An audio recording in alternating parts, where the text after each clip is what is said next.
Narito na ang PTV Balita Ngayon. Nagpaalala ang Department of Education sa mga guro at estudyante na nais magdaos ng Christmas party sa mga public school.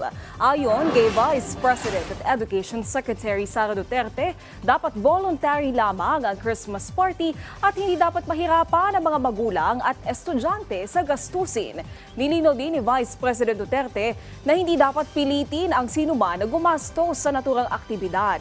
Iminungkahi rin ng DepEd na gumamit lang ng recycled materials sa kanilang mga dekorasyon ngayong Kapaskuhan. Samantala, pinag-iingat ng Bangko Sentral ng Pilipinas ang publiko laban sa mga nagpapakilalang empleyado ng ahensya para makapanloko ngayong holiday season.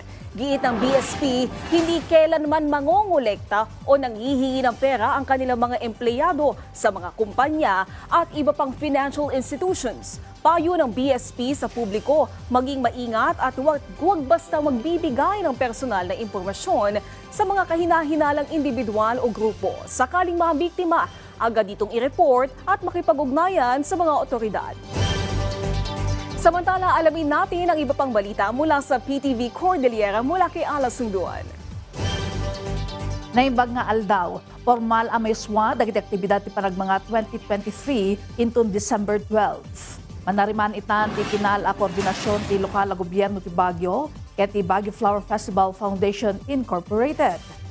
Sigon kini Supervising City Tourism Operations Officer Engineer Aloysius Mapalo, may lukatlatta ti festibidad into February 1, 2023.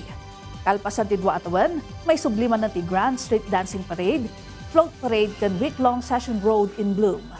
Nupay kasta, ururayan dapay lang ti desisyon ti nasyonal a gobyerno iti state of public health emergency may nagiti COVID-19 posible amang apektar iti daddo mga aktibidad.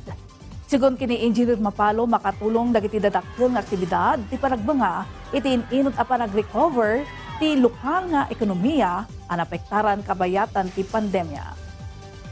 Iti sabali at damag miyal alukoy latta ti full vaccination with booster shots kadagiti umili iti Baguio City.